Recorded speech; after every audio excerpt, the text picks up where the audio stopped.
Howdy. I know it's been a while since I've posted any videos, but figured it's about time. So today we're gonna make a simple bench and use some scrap wood. Let me know in the comments what you think. If you have any suggestions, I'm always open to hear it, and hope you enjoy the video. Thanks. So these are the scrap pieces that are in the shop right now. Let's see what we got. So looking at these pieces here, these two look like they would be big enough for the top. What we need to do is remove the roundovers, and I'm going to cut this one in half and kind of sandwich this larger piece to make it more symmetrical. Now, these pieces I can kind of cut up and use for the legs.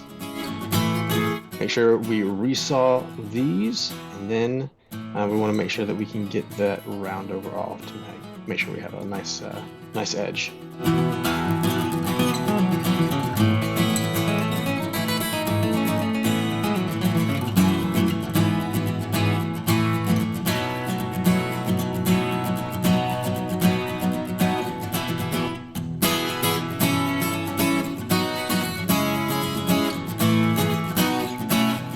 Like I said, for some reason I thought that this would be great to do more of a symmetrical type design for the top.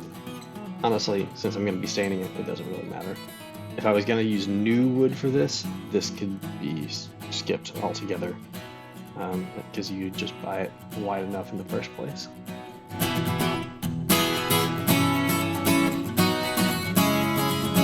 Look at this mess. Oh goodness. Make sure you clean it up. This is a mess, so I'm going to throw some water on there and wipe it off because we're kind of in a hurry.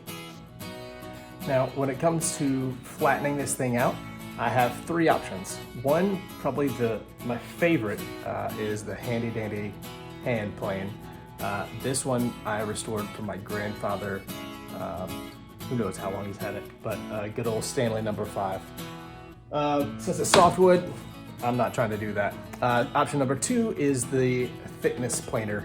That's a little too noisy for right now, and I'm trying to get this done quick. I'm not really looking for accuracy, just speed. So going with the belt sander. Looking back, I probably should have gone through the planer, but I didn't want to hit the screws and I wanted to go quickly. So I just did this, but it wasn't exactly even. So if you're going for perfection, don't do this. Buy just the regular new lumber for this.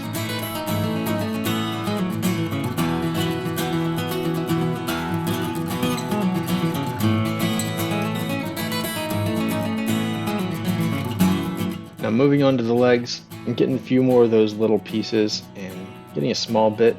I want to make a runner kind of for the top, and then the legs, we're going to go with a 4-leg design. Set the angle gauge for 10 degrees, and then we will cut the angles all the same to match up perfectly.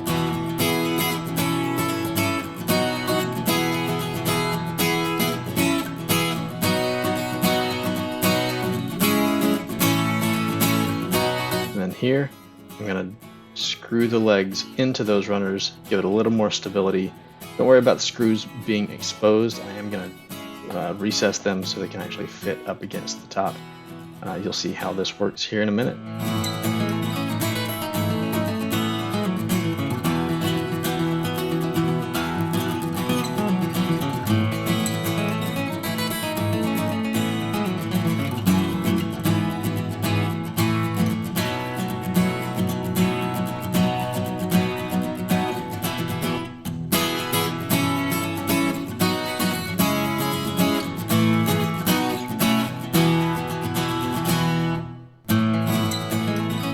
One last final sanding, get a little smooth. I believe I sanded it down to 220. We want it to accept the stain and the paint, but no rough edges and all that.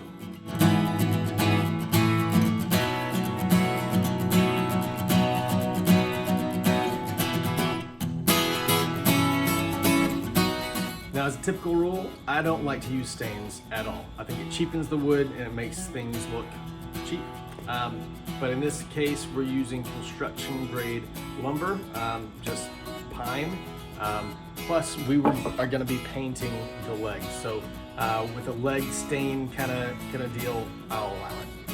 So today we're going to be using a little bit of Minwax polyurethane and stain all in one because I have it. It's left over. Let's use it.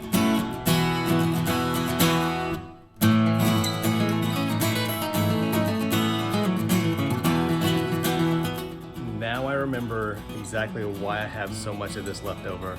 It is junk. It's sticky and it doesn't really absorb into the wood.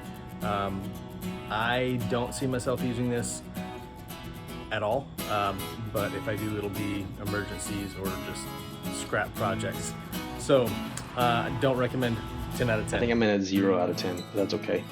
This is just Kills primer here. I got this free from our recycle center. The thing about this is it gets really dirty really easily, so make sure that you put a clear coat on that. All right, let's put a little clear coat on this thing and it'll be done.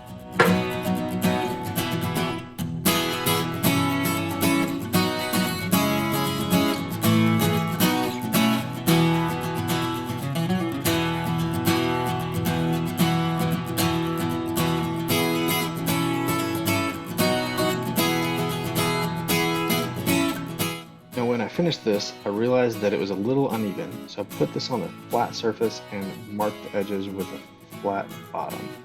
Then I can come back with a saw and saw off all those little bits to make sure that all of the legs are on an even height.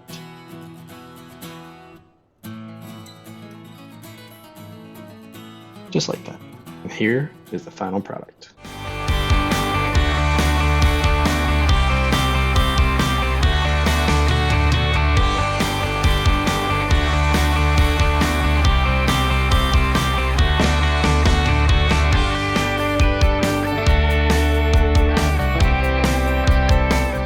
Hey, thanks for watching the video.